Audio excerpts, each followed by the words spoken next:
Welcome back. You're watching Political Capital here on Bloomberg TV India. India Inc. is preparing itself for the good times to return by aggressively cleaning up its massive debt pile. Is this being done in an effective way, allowing some of these companies to take on new projects when the time comes? Joining me to discuss that, Pawan Agarwal, Senior Director at CRISIL Ratings. Thank you very much, Pawan, for joining us. My first question, you've done a lot of detailed research. Can you take us through some of the key findings in terms of what has India Inc. been up to in the last few years? Over the past few quarters, we have actually been noticing a steady trend that Indian companies have started to sell these assets. In the biannual and ratings roundup study that we do, we had highlighted this trend that if this is done in a meaningful manner, this can actually impact and contain the pressure that they are facing on their balance sheets.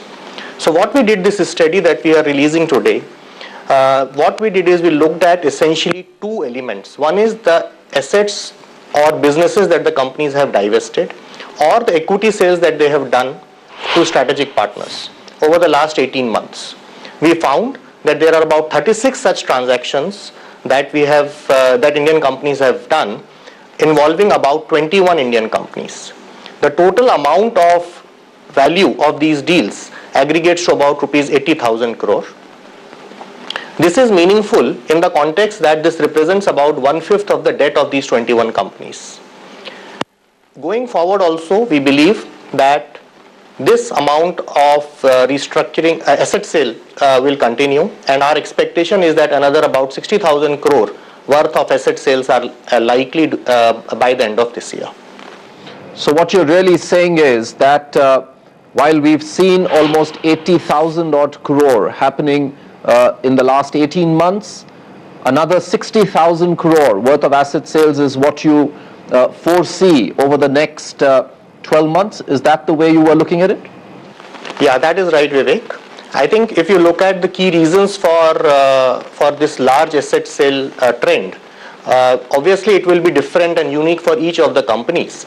But one underlying common theme that we find across all these deals and transactions is a very clear intent to survive through the difficult phase that the economy has been passing through. Essentially, how do you handle the downturn? And to be able to look at the extent of the challenge, let me give you some background and statistics. In the initial phase of this decade, Indian companies essentially funded their expansion and diversification primarily through debt. So these 21 companies that we have looked at in the study, essentially over the last 3 years, we saw that the total debt increased by almost 50% to about 4.5 lakh crore at the end of March 2014. Naturally, you will expect that when such a large investment is being done, you will see some of it reflected in growth in profits as well.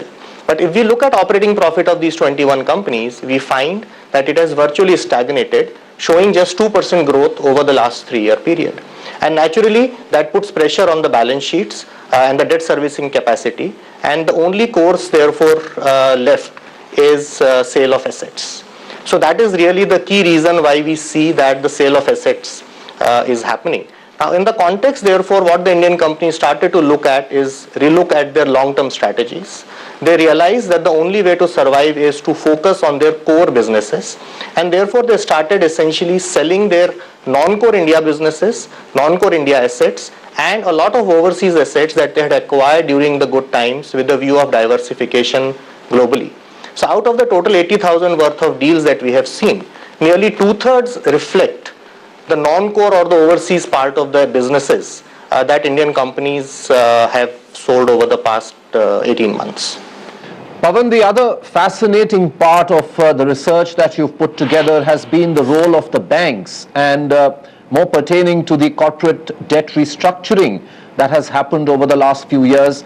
Can you give us some data and numbers on that, and what is your forecast going forward? Sure. If you look at what we are seeing on the banking industry restructuring, clearly the extent of restructuring continues to remain elevated.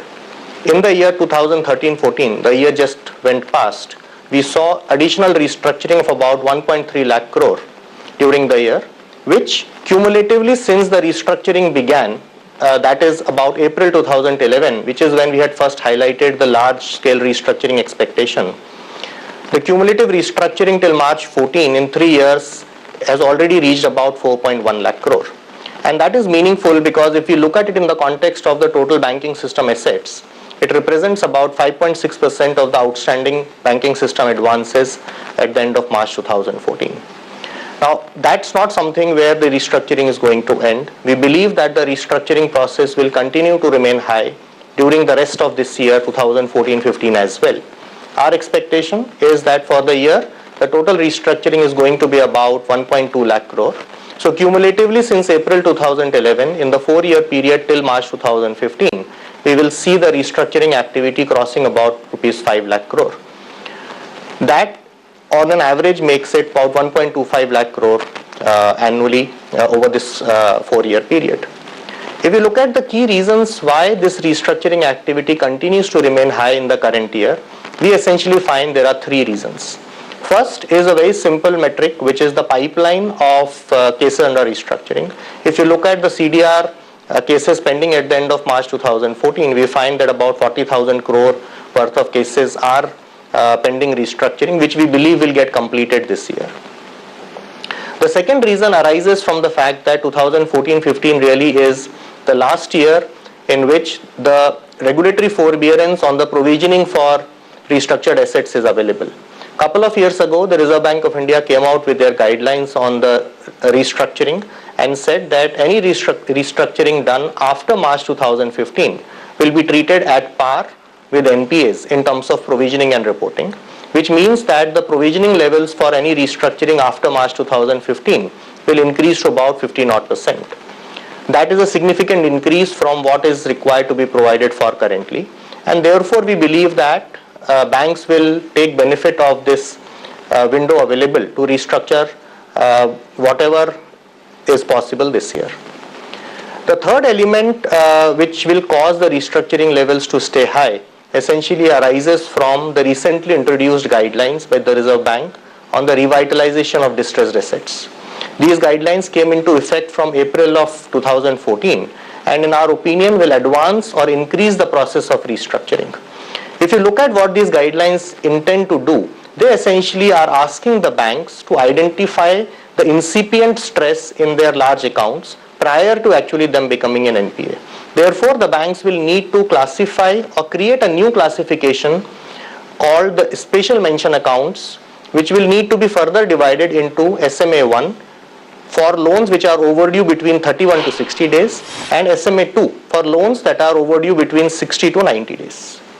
So for any loan that is outstanding for more than 60 days or is classified as SMA2, all the lenders will have to come together jointly to form a joint lender forum. And that is something that will need to put together a corrective action plan within a period of 30 days. Now what it will do essentially is to advance the process of restructuring, primarily because one of the means of the corrective action plan in our opinion is also going to be restructuring among many others that are possible. And the other reason why this guideline will impact restructuring will be a little more indirect, primarily because it will enhance the transparency in the system. The guidelines also indicate that all the banks will have to report the credit behavior of their large accounts to a central repository on information for large credits or CRILC. In simpler ways, it is equivalent to the CIBIL that we are more familiar with for the retail assets. And what the CRILC will do in turn is that they will collect all this information on overdue borrowers and share with all the banks. Now that would mean that all banks will have information about overdue borrowers for anyone in the banking system. And therefore any overdue borrower will find it very difficult to get an additional loan from any other bank. That can add to the liquidity challenges for corporates and therefore potentially lead to the increase in restructuring requests. So in summary, if I look at on the restructuring side, our expectation is that the cumulative restructuring will cross about 5 lakh crore in a 4-year period beginning April 11 to March 15. And the 3 key reasons why it will remain high this year is a strong pipeline that already exists, the implementation of the revitalization distressed debt guidelines, and the fact that this is the last year before the regulatory forbearance on provisioning for restructured assets come into being. All right, we leave it there. Thank you very much, Pawan, for joining me here on Political Capital and sharing your perspective. So as Prime Minister Narendra Modi looks towards the private sector for a greater role in India's infrastructure and economic overhaul, the companies themselves are putting their own house in order and getting into better shape. Arun Jaitley's budget later this week will set the tone for how both the government and all stakeholders view the coming year for the economy.